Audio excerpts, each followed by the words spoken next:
कैसे देखते हैं? नहीं, घर पे पुलिस नहीं आई है। वहाँ वो पुलिस प्रशासन का अपना काम है। वो लोग ये बताने आए थे कि अगर मैं मार्च में जा रहा हूँ तो उनको सूचना होना चाहिए। प्रशासन अपना काम कर रहा है, हम लोग अपना काम कर रहे हैं।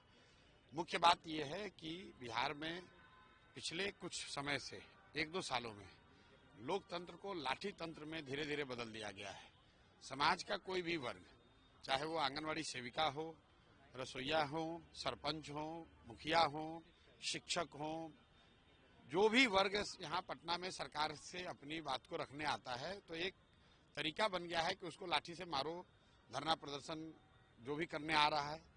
मुझे लग रहा है कि ये लोकतंत्र के लिए ठीक नहीं है। छात्रों की क्या डिमांड है, सही है, गलत है, वो बहस का मुद्दा हो सकता है। सरकार को ये चाहिए कि कोई कमेटी बना ले। मुख्यमंत्री के पास खुद समय अगर नहीं है तो कोई एक वरीय अधिकारियों का, मिनिस्टरों का एक कमेटी बना दें, छात्रों के साथ बैठ के बात कर लें। 4 लाख छात्र अगर कुछ बात कह रहे हैं, सुनना तो पड़ेगा। तो एक तो आपने उनकी बात सुनी नहीं, दूसरा अब आप बच्चे यहाँ आए तो उन पर आपने लाठी चलवा दिया। उसके विरोध में हम लोग गए थे और उसके विरोध में खड़े हैं। सिर्फ बात छात्रों की नहीं है, समाज का कोई भी वर्ग अगर आकर लोकतांत्रिक तरीके से अपनी बात कह रहा है तो आप उसको लाठी से क्यों मार रहे हैं? आप बात उसकी सुनना चाहते हैं, सुनिए। उसकी बात वो का खंडन करना चाहते हैं, खंडन कीजिए। लाठी से मारने से तो लोकतंत्र नहीं चल सकता है। मार्च निकालने की आपने बात की थी, आज जाएंगे आप? नहीं, मार्च निकालने की हमने बात नहीं कही है। हमने बात ये कही है कि छात्र मार्च अगर निकालेंगे तो उनके साथ मैं खड़ा रहूंगा, उनमें सबसे आगे चलूंगा। मैं देखना चाहता हूं कि पुलिस और प्रशासन यहाँ कितना लाठी चला सकते हैं, क्योंकि आप कोई छात्र आता है उसको आपने लाठी से मार दिया, ये तो कोई तरीका नहीं हुआ। अगर परीक्षा को लेकर कोई गलती हुई नहीं है तो फिर 12,000 बच्चों के लिए री एग्जामिनेशन क्यों हो रहा है?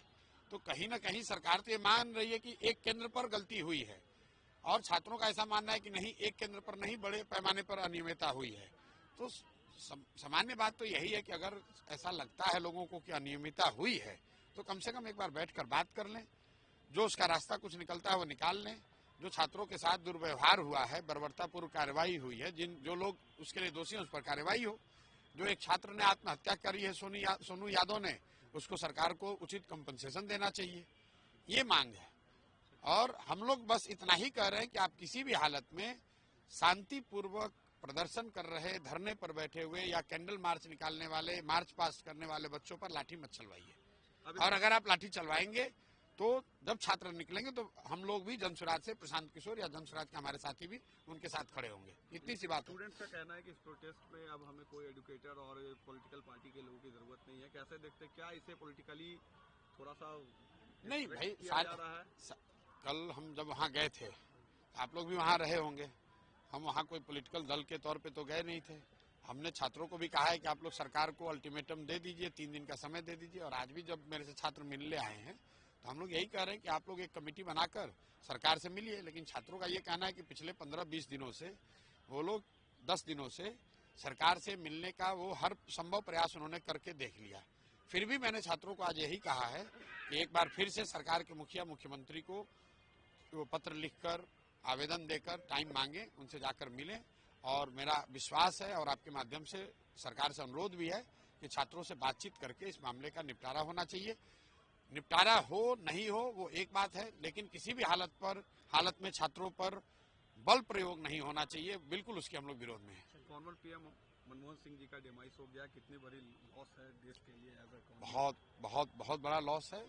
इस देश के इतिहास को जब भी लिखा जाएगा तो मनमोहन सिंह का जो उनके अपने खुद के जो शब्द थे कि द हिस्ट्री विल जज him differently and more kindly. आज जो भी व्यवस्था आप देख रहे हैं, खासकर आर्थिक नजरिए से देश में जो भी अर्थतंत्र आज है, उसके कहीं न कहीं फाउंडेशनल फादर रहे हैं मनमोहन सिंह जी। उनका बहुत बड़ा योगदान रहा है। Politician and administrator par excellence, और देश के लिए बहुत बड़ी क्षति है, इस कहने की बात नहीं है।